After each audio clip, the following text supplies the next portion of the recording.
Bismillahirrahmanirrahim. Rabbi zidni ilma. Assalamu alaikum, my dear students. We have started our chapter with the holy dua of the Holy Prophet. My dear students, आज हम जिस topic को discuss करने वाले हैं, that is the muscles. Again, a very great marvel of the God that is doing remarkable things for us. How these particular structures can perform so multiple functions, उसको understand करने के लिए we have to go to the white board. So let's move to the white board. Yes my dear students, हम देखेंगे कि what is the definition of the muscles. Muscles are basically special type of special types of animal tissues that can contract and relax. तो मेरी body का कोई भी ऐसा tissue जो कॉन्ट्रैक्ट और रिलैक्स कर सकता हो उसे हम नाम क्या देते हैं? मसल. हम अब डिस्कस करने वाले हैं इसका रोल, कि हमारे मसल्स का क्या रोल है. तो आंसर है हमारे स्टूडेंट्स के role of this particular tissue is to convert chemical energy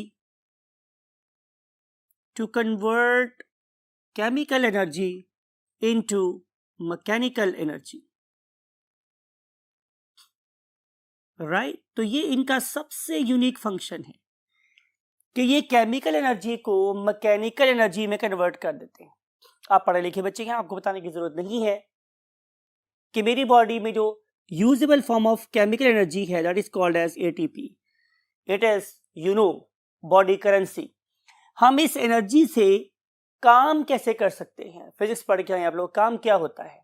तो हम काम कैसे कर सकते हैं? Definitely by means of some mechanical force. तो वो मैकेनिकल फोर्स, मैकेनिकल एनर्जी हम कैसे जनरेट करते हैं? By means of a specific tissue and that way tissue is called as muscle. हम इस मैकेनिकल एनर्जी को फिर यूज करते हैं in different types of activities, like to view the things, for example to carry out the digestion process in terms of peristalsis, then we carry out certain movements, then we carry out locomotion और bla बला. बहुत कुछ हम discuss कर चुके हैं कि क्या क्या हमारे स्केलेटन के रोल है. लेकिन मेरा स्केलेटन खुद मूव नहीं कर सकता. मेरी स्केलेटन को मूव करने के लिए एक एनर्जी की जरूरत थी, एक फोर्स की जरूरत थी, और वो फोर्स कौन प्रोवाइड करता है? हमारे मसल्स. अब आप देखते हैं कि मेरी बॉडी में कितने टाइप्स के मसल्स हैं. तो आंसर ये है कि 3 टाइप्स के मसल हैं. हमने इन 3 टाइप्स के मसल को आपस में कंपेयर करना है. Number 1 is called as smooth muscle, number 2 is called as cardiac muscle, and number 3 is called as skeletal muscle. ये मेरे पास 3 टाइप के मसल्स.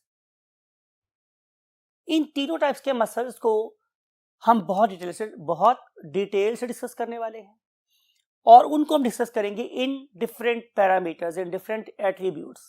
वे एट्रीब्यूट्स क्या क्या हैं? अपीयरेंस, यानी कि ये वाले मसल मुझे माइक्रोस्कोप के नीचे कैसे नजर आएंगे. फिर हम देखेंगे कि अगर मैं माइक्रोस्कोप के नीचे इनके इंडिविजुअल सेल को फोकस करूं तो वो इंडिविजुअल सेल मुझे कैसा नजर आएगा, उसकी शक्ल क्या होगी. देन वी विल ऑब्जर्व कि अगर ये मुझे एक सेल नजर आ रहा है तो उस एक सेल में नंबर ऑफ न्यूक्लियस या नंबर ऑफ न्यूक्लियाई कितने हैं. यू नो वेरी वेल कि अगर एक हो तो हम न्यूक्लियस बोलते हैं और एक से ज्यादा हो तो हम न्यूक्लियाई बोलते हैं. देन वी विल सी कि what is the speed of contraction, कि कोई मसल कितनी स्पीड से मूव कर सकता है. राइट? जाहिर है कि बहुत से मेरे पास मसल ऐसे हैं जो स्पीड से मूव करते हैं और बहुत से मसल है जो आहिस्ता आहिस्ता कॉन्ट्रैक्शन कर रहे होते हैं. Depending upon the job muscles responds. Right? तो देखेंगे कि कैसी जॉब है और कैसा रिस्पॉन्ड होना चाहिए. देन कॉन्ट्रैक्शन कॉज्ड बाय, कौन सी ऐसी चीजें हैं जो इन पर्टिकुलर मसल्स को ट्रिगर करती हैं in the terms of contraction. Right? For example, definitely मेरे इस पर्टिकुलर मूवमेंट को, कि हाथ को बंद करने को, हाथ को खोलने को कौन ऑर्डर कर रहा है? मेरा ब्रेन. तो definitely it is caused by the brain. तो हम देखेंगे कि कौन कौन से मसल्स को कहां से ऑर्डर आ रहे होते हैं. एंड देन फंक्शन, कि कौन कौन सा हमारा जो मसल है वो कौन कौन से फंक्शन परफॉर्म कर सकता है. And then we will see the control. अगर इस मसल ने फैलना है तो कितना फैलना है, अगर सिकुड़ना है तो कितना सिकुड़ना है, इसको कौन कंट्रोल करता है. We will see this thing and finally we will see their occurrence कि ये वाले टिश्यूज कहाँ कहाँ पाए जाते हैं. राइट, तो let's begin with the very first attribute that is called as the appearance of the tissue under microscope. इस पर्पस के लिए माय डियर स्टूडेंट्स हम क्या करेंगे कि हम एक ऑर्गेनिज्म लेंगे, उसकी सर्जरी करेंगे और उसके डिफरेंट टाइप्स ऑफ मसल्स को क्या करेंगे, बाहर निकाल लेंगे. बाहर निकालने के बाद हम उन पर्टिकुलर मसल्स को फिक्स करेंगे so that they keep their cell shape and tissue shape constant. Fix करने के बाद हम उसे माइक्रोटोम में लगाएंगे और माइक्रोटोम में लुक एट दिस, हम क्या कर रहे हैं, उसकी सेक्शनिंग कर रहे हैं और आमतौर पे हम लोग 4 to 8 माइक्रोमीटर थिक स्लाइसेस काटते हैं और फिर उसके बाद उसे स्टेनिंग के प्रोसेस से गुजारने के बाद परमानेंट स्लाइड्स बनाते हैं और उन पर्टिकुलर स्लाइड्स को हम माइक्रोस्कोप के नीचे व्यू करते हैं. तो जब मैं उसको व्यू करूंगा तो क्या नजर आएगा. Number one is basically the smooth muscle. तो my dear students, look at this slide. Light is passing through this slide uniformly. It means there is no demarcation of distribution of light.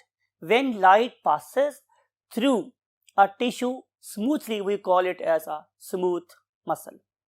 Right? So this particular attribute is concerned with the diffraction of light. तो यहाँ पे कोई light की diffraction नजर नहीं आ रही, लिहाजा हम लोग पहली किस्म के मसल को क्या बोलते हैं, स्मूथ. अब स्लाइड को चेंज करते हैं और देखते हैं कि हमें कार्डियक टिश्यू कैसा नजर आता है. तो look at this, you can find there are very very prominent dark and light bands. तो जिस टिश्यू में you can find the light and dark band, that is nothing other than cardiac tissue. But is there any other type of tissue that is you can say provided with light and dark bands? तो answer is yes. That way tissue is called as skeletal tissue. इसका मतलब ये होगा कि appearance के term में cardiac tissue और skeletal tissues एक जैसे हैं. अपीयरेंस की टर्म में कार्डियक टिश्यू और स्केलेटल टिश्यू दोनों एक जैसे हैं, दोनों ही स्ट्राइएशंस शो करते हैं, उन पे धारियां नजर आती हैं जब हम उनको माइक्रोस्कोप के अंदर देखते हैं. ये धारियां स्मूथ में क्यों नजर नहीं आती और कार्डियक और स्केलेटल नजर क्यों आती है, इसको हम बाद में डिस्कस करेंगे जब हम इनकी प्रॉपर एनाटॉमी स्टडी करेंगे. Next thing is cell shape. अगर आप देख रही हैं तो आप लोगों को स्मूथ मसल्स में स्पिंडल शेप सेल नजर आते हैं. What I look at this again image, उसको दोबारा से हम यूज कर रहे हैं, आपको यहाँ पे स्पिंडल शेप सेल नजर आ रहे हैं. मीन टू से कि ये वाले सेल्स दरमियान में से मोटे हैं और they tapers on both sides. Right, तो इस किस्म के शेप को हम क्या बोलते हैं, स्पिंडल. कोई चीज जो दरमियान में से मोटी है और दोनों तरफ को पतली हो जाती है उसको हम क्या बोलते हैं, spindle. Then look at this, अब हम कार्डियक की बात करें. Cardiac structures, cardiac you can say muscles, they are unique in the sense कि they have got a branched appearance. आपको नजर आ रहा है कि यहाँ पे प्रॉपर आप लोगों को ब्रांचेस होती हुई नजर आ रही हैं. ऑन द अदर हैंड जो हमारे स्केलेटल मसल्स हैं, look at this, there is no branching at all. कोई ब्रांचिंग में नजर नहीं आ रही, इनकी शेप स्पिंडल जैसी भी नहीं है, बल्कि दे आर सिलेंड्रिकल. सिलेंडर में किसे बोलते हैं, एक ऐसा पाइप जो ऊपर से नीचे तक एक ही डायमीटर का हो, उसे हम क्या बोलते हैं, सिलेंडर. आप ये सिलेंडर नहीं कह सकते बिकॉज कि ये यहाँ से मोटा है और ऊपर से पतला होता चला जा रहा है, तो it is not a cylinder. तो सिलेंडर क्या है, जिसकी डायमीटर यूनिफॉर्म होगा. तो स्केलेटल मसल सेल्स जो हैं, they are basically cylindrical in appearance. तो आपने इनको कंपेयर करना है, अपने माइंड में याद रखना है इन सब चीजों को. Right, then number of nuclei. अगर आप स्मूथ मसल को दोबारा से देखेंगे स्लाइड को, तो यू विल फाइंड 1 न्यूक्लियस पर सेल. तो इसमें आपको सिर्फ एक न्यूक्लियस नजर आ रहा है. लेकिन now look at the cardiac tissues, there are many nuclei. ठीक है, और अगर आप स्केलेटल मसल्स की बात करते हैं तो देयर आर मेनी न्यूक्लियाई. हम जब स्केलेटल मसल को डिटेल से देखेंगे तो फिर हम और डिटेल से इसको डिस्कस करेंगे कि आखिर इसमें नंबर ऑफ न्यूक्लियाई एक से ज्यादा क्यों होते हैं. बाहर आपको यहाँ पे ये याद रखना है कि स्केलेटल मसल्स में नंबर ऑफ न्यूक्लियाई ज्यादा होते हैं. Then we want to move to the next thing, that is speed of contraction. अब आप जरा बात को गौर से सुनिएगा. क्या ये अच्छा लगता है कि जैसे हम फूड को खाते और थोड़ी देर के बाद हम डेफिकेट करने बैठ जाते? नहीं ना. तो नेचर ने इस प्रोसेस को स्लो करवाया है. आहिस्ता आहिस्ता फूड आपके स्टमक की तरफ ट्रेवल करती है, आपको एहसास भी नहीं होता और फूड आपके स्टमक तक पहुंच जाती है। उसके बाद के जो प्रोसेसेस हैं they require even more time. यानी कि अगर मैं डाइजेशन की बात कर रहा हूँ, अगर मैं एब्जॉर्प्शन की बात कर रहा हूँ, तो उसके लिए हमें ज़्यादा टाइम की जरूरत है। तो नेचर ने क्या किया, नेचर ने आप लोगों की स्मॉल इंटेस्टाइन की, आप लोगों के स्टमक की मूवमेंट को इतना फीबल, इतना स्लो कर दिया कि आपको एहसास भी नहीं हो रहा होता कि आपके पेट के अंदर किस किस्म की मूवमेंट्स चल रही होती हैं। लेकिन ये वही मूवमेंट है जो आप लोगों की फूड को फीकल मैटर में कन्वर्ट होने के बाद आपकी बॉडी में से बाहर निकालती है। यस, परफेक्ट, आप पेरिस्टाल्टिक मूवमेंट ही की बात कर रहे हैं। तो इस लिहाज से इनकी जो मूवमेंट्स हैं वो बहुत क्या होती हैं, स्लो होती हैं। ऑन द अदर हैंड क्या दिल का मामला ऐसा है? तो डेफिनेटली नॉट। दिल बड़ा अजीब सा ऑर्गन है, बिकॉज अगर आप हालत सुकून में हैं तो ये आराम आराम से धड़कता है, आपको अगेन इसकी प्रेजेंस अपने सीने में महसूस भी नहीं होती। लेकिन जब आपको फियर होता है तो धक धक धक धक आपको अपने दिल की आवाज़ महसूस होती है। सिमिलरली जब आप रनिंग करते हैं, कोई स्पोर्ट्स करते हैं, तो भी इसकी स्पीड बढ़ जाती है। तो अगर मैं बात करूंगा इसकी स्पीड की, तो ये कैसी है, variable. And same is the case with the skeletal muscles, कि स्केलेटल मसल्स भी बहुत रेस्ट में भी रह सकते हैं, और जब आप लोगों के पीछे कोई आपका एनिमी लग जाए और आपको अपनी जान दौड़ा के भागना पड़े, इसकी बेस्ट एग्जांपल आपकी छोटे होते हुए आपकी गली का कोई डॉग भी हो सकता था। तो फिर आप सरपट दौड़ते हैं, तो उस टाइम पे स्केलेटल मसल्स की जो कॉन्ट्रैक्शन स्पीड है वो मैक्सिमम हो जाती है। तो यहाँ पे भी आपको स्पीड ऑफ कॉन्ट्रैक्शन वेरिएबल नजर आ सकती है, लेकिन overall they can contract at a very fast speed. Then we want to see the contraction caused by, कि किस किस तरीके से यहाँ पे इसकी कॉन्ट्रैक्शन हो सकती है। तो आंसर इज कि स्मूथ मसल स्पॉन्टेनियसली रिस्पॉन्ड करते हैं। जो ही आप लोगों की फूड जाके आप लोगों के फेरिंग्स को टच करती है तो हमारी पेरिस्टाल्टिक मूवमेंट स्टार्ट हो जाती है, राइट। प्लस आपने ये भी देखा है कि आप लोगों ने ग्रेड 11 में ये टॉपिक पढ़ा था, व्हाट इज हंगर पैंग, कि जब आप लोगों के मसल्स रिलैक्स कर जाते हैं स्टमक के, तो फिर that particular organ sends the message that I am empty, I need a refill। ठीक है, तो फिर अब दोबारा खाने का आपको भूख लग जाती है, अब दोबारा से खाने की ख्वाहिश करते हैं। वो जो खाने की अर्ज आती है वो बेसिकली आप लोगों के स्ट्रेच रिसेप्टर्स देते हैं जो आपके स्टमक में प्रेजेंट होते हैं, राइट। तो ये स्पॉन्टेनियस होती हैं, और यू कैन से कि स्ट्रेच रिसेप्टर से भी इनकी कंट्रोल हो सकता है। यू नो वेरी वेल कि यहाँ पे जो एक्टिविटी है वो रिलैक्स होने से स्टार्ट हुई है। लेकिन अगर आप यूरिनरी ब्लैडर की बात करते हैं तो यूरिनरी ब्लैडर वाले केस में क्या हो रहा है कि वो फूलने के बाद इमरजेंसी कॉल देता है। तो स्ट्रेच समटाइम्स डी स्ट्रेच होकर मैसेज एक्टिवेट कर रहा होता है, और समटाइम फुली स्ट्रेच होने के बाद एक्टिविटी स्टार्ट हो रही होती है। बहरहाल दोनों केसेस में stretching is the main cause, right. Now we want to see the cardiac muscle. तो जो कार्डियक मसल है उसके बारे में आपने ये बात याद रखनी है हमारे डियर स्टूडेंट्स के, ये सेल्फ एक्साइटेटरी होते हैं। सेल्फ एक्साइटेटरी का मतलब है कि ये वाले मसल्स खुद ब खुद एक्साइट हो सकते हैं, लेकिन इसका मतलब ये नहीं है कि इसके ऊपर कोई भी कंट्रोल नहीं है। इसको कंट्रोल कैसे होता है इसे हम लास्ट आर्टिकल में डिस्कस करेंगे। Last thing is skeletal muscles. तो डेफिनेटली जो हमारे स्केलेटल मसल्स हैं दे रिस्पॉन्ड स्पॉन्टेनियसली, ये भी बहुत तेजी से रिस्पॉन्ड करती हैं, ठीक है। और अगर मैं बात करूं इनके कंट्रोल की, तो definitely they are under the control of nervous system. Then we want to discuss the function. अगर मैं फंक्शन की बात करूंगा तो यू नो वेरी वेल कि स्मूथ मसल्स के फंक्शन का ताल्लुक उसकी अकरेंस के साथ है। वो कहाँ पाए जा रहे हैं?